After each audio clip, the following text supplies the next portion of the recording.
Bonjour et bienvenue à vous.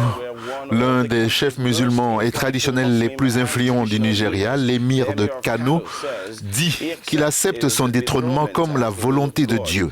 Mohamedou Sanusi II a été détrôné lundi pour insubordination par le gouvernement de l'État de Kano, où il siège sur le trône. Il a été escorté hors du palais par des agents de sécurité et remplacé par le fils de son prédécesseur, Aminu Ado Bayero.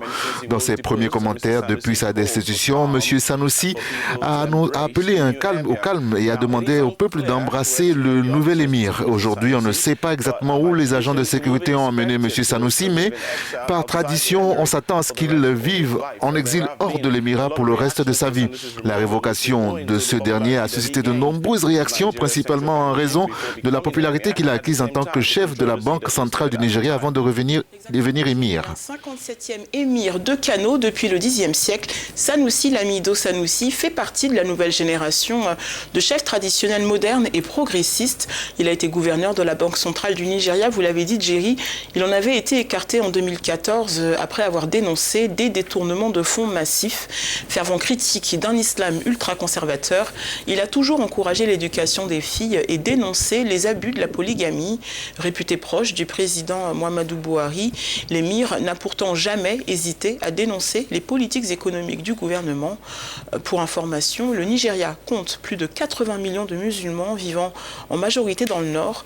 Et après le sultan de Sokoto, l'émir de Kano est le plus important chef musulman du pays.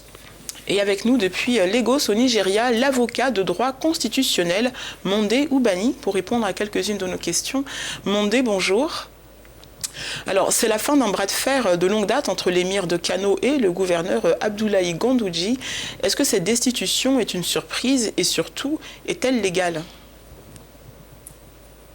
Alors, l'annonce de la révocation de l'émir de Kano ne nous a pas choqués, car une bataille a eu lieu entre le peuple de l'émir et le gouvernement de l'État de Kano.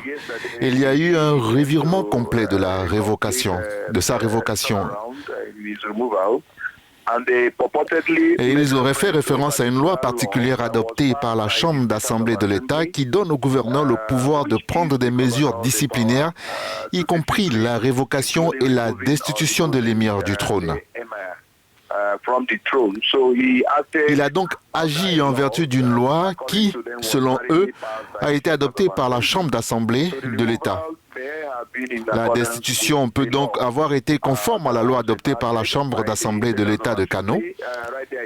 Et il y a eu des destitutions de ces Oba et émirs au Nigeria par le chef de l'exécutif dans toute la fédération. Donc, ce qui s'est passé n'est pas quelque chose de fondamentalement nouveau.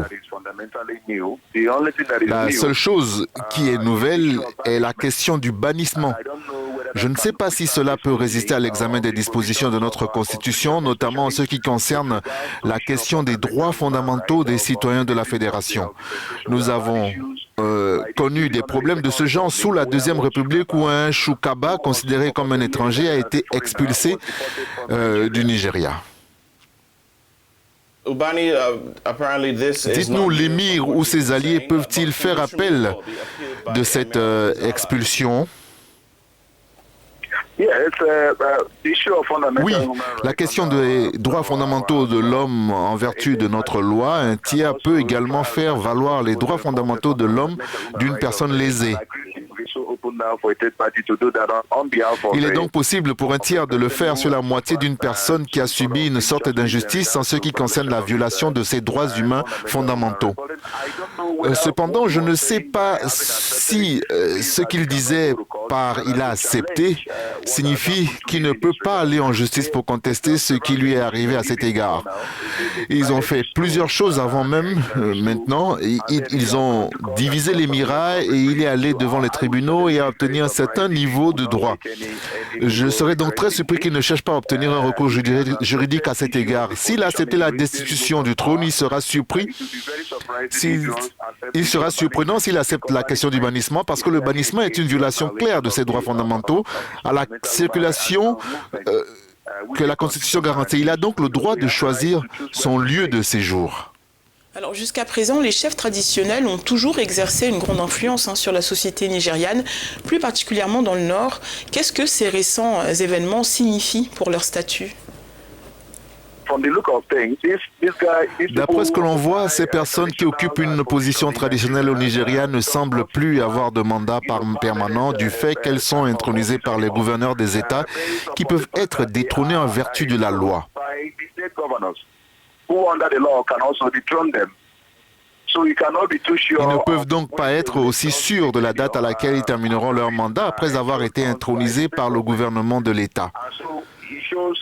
Cela montre donc que nous n'avons peut-être pas beaucoup d'estime pour nos institutions traditionnelles parce que l'exécutif des États peut écarter n'importe quel dirigeant traditionnel en se basant sur ce qui s'est passé dans toute la fédération. Ce qui s'est passé à Kano n'est pas nouveau, c'est arrivé dans toute la fédération, dans la région de l'Est et de l'Ouest.